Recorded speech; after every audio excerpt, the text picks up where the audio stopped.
All right, guys, one of the best ways that you can continuously see results is finding an effective way to track your progress towards your goals.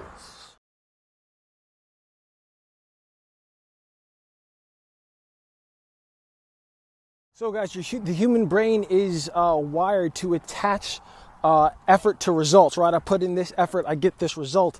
And when you put in effort and don't get the result, it is demoralizing and it makes it less likely for you to want to put forth effort to achieve the result.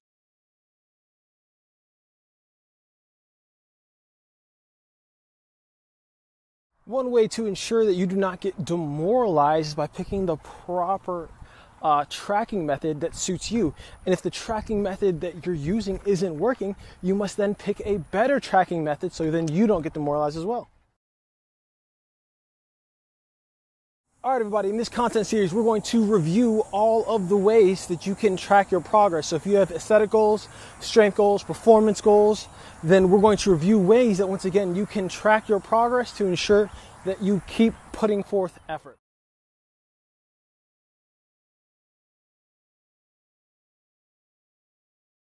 So guys, you can be a fitness enthusiast or you can be a competitor of some kind. Either way, you've probably got a type of aesthetic goal you're trying to accomplish. And let's talk about what, is defined as an aesthetic goal.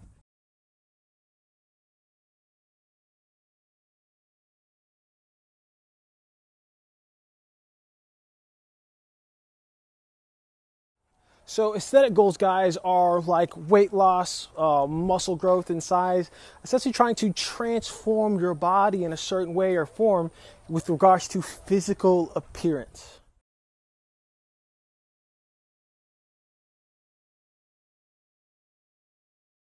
All right, guys, the wealth of aesthetic goals that you may be trying to accomplish can all be classified under one umbrella, and that is the burning, passionate desire to look better naked. So guys, common ways to track your aesthetic results. You can, pick weight on the scale. You can pick a body fat percentage measurements. You can pick body circumference measurements. And of course, you can then do before and after photos.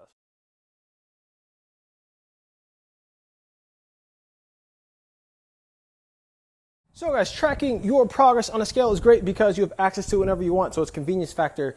You get consistent and practical information every time. The drawback is your weight does fluctuate if you have poor sleep habits, high stress, poor eating. Weight will fluctuate.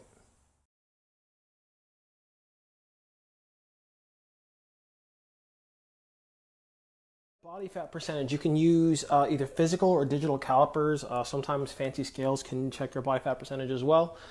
But it's a great tool because it lets you know what your composition is, how much muscle you have, how much fat you have, and how both those are changing.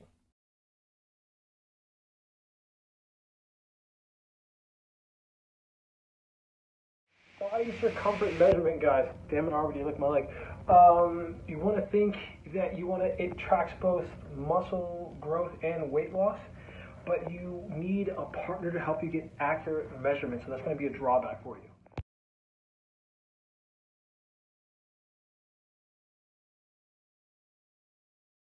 So before and after photos are pretty great because you get to track both muscle growth as far as weight loss and aesthetic changes. The drawback is you can't check it as often and you're going to have to wait a while before you get like, oh shit, kind of wow factor.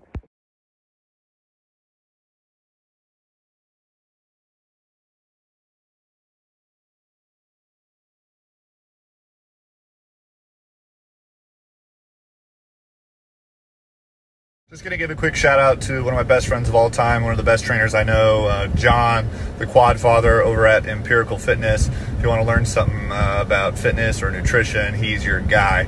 So give him a follow for sure. All right, guys, on Monday we talked about aesthetic results and how to track that progress. Today we're going to talk about strength, the different variations of strength and how you can track progress for that as well.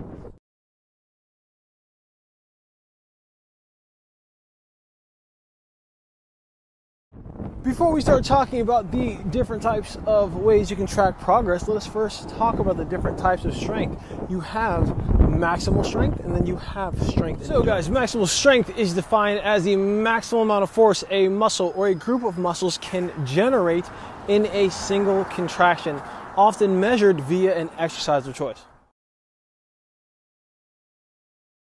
So guys, strength endurance on the other hand is displayed in activities that require a relatively long duration with the use in regards to muscle tension, as well as minimal loss in efficiency.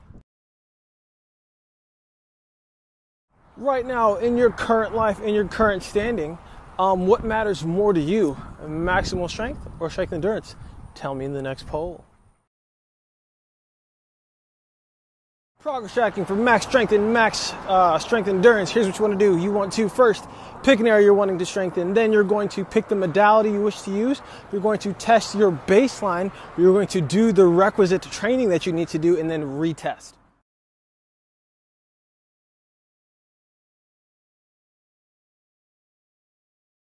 If you followed the aforementioned process, you should notice after you retest your modality that you should see progress, and you continue this process and see more and more gains.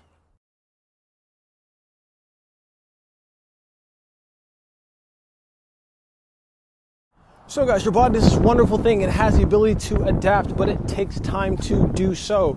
So you don't want to just test something the week after you've gotten your baseline, right? You want to take 4 to 6 weeks, do a training program, and then retest, giving your body time to adapt to the stimuli.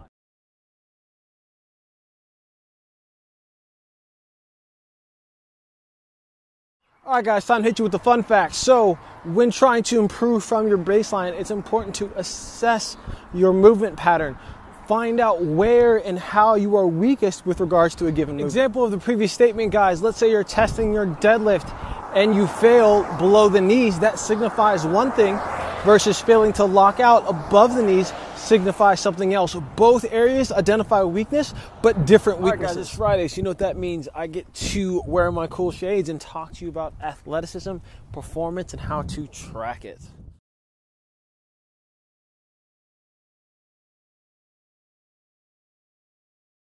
So athleticism is fun because there are so many ways you can express it, right? But I'm going to let you guys in on a little secret. Most athletic-based movements and or sports actually revolve around 7 primal movements.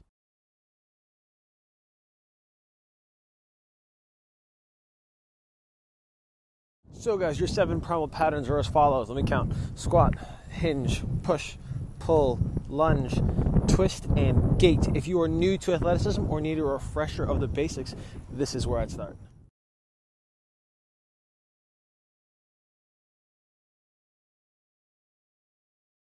Other things related to athleticism that could also be measured include, but are not limited to, the following: endurance, speed, strength, power, agility, and much more.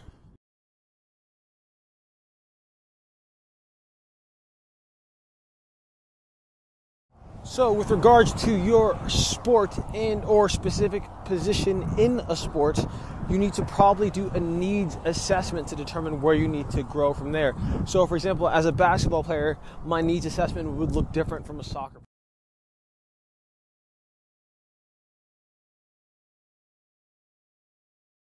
All right, guys, for most popular sports and positions played in those sports, we're talking standardized tests. Like you have the 40-yard dash for football, you have like an agility T test for soccer, and so on and so forth.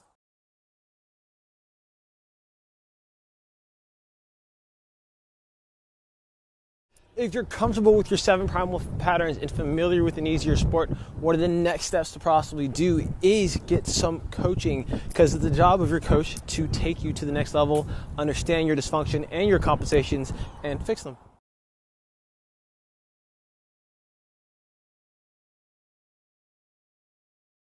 Correcting compensation and dysfunctional patterns is a surefire way to have continued progress within your sport and to elevate your game in comparison to your competitors.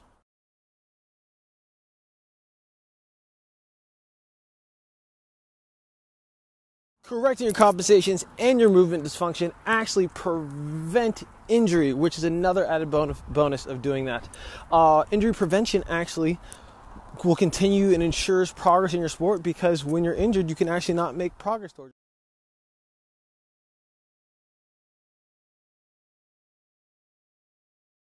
Coach can help you address is ankle dorsiflexion, your ability for your knee to go over toe. Not having that actually causes knee pain. Core rotation, if you can't rotate your core properly, that's actually a cause for low back pain. You know, things like that, important stuff. All right. Methodology used for strength and strength endurance actually applies to athletic performance tracking. So we talked about, picking the area you want to strengthen, you want to, get a baseline, you want to test it, then you want to do a program, you want to retest it.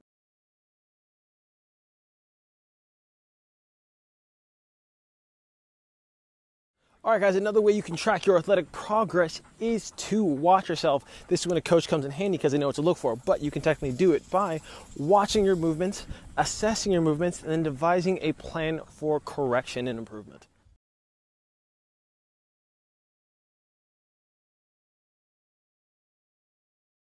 So what you do is, after learning how to watch your movements, you can then compare your movements to someone who's at a higher or even at the same level, and compare your movements. What's different? What's the same? What can you improve on to make your movement look like that? Recap on athletic progress measurement. Of course, 7 primal patterns. Master those. Of course, we can use speed, endurance, strength. You need to seek guidance and or help from a coach to get to the next level. And of course, test and retest.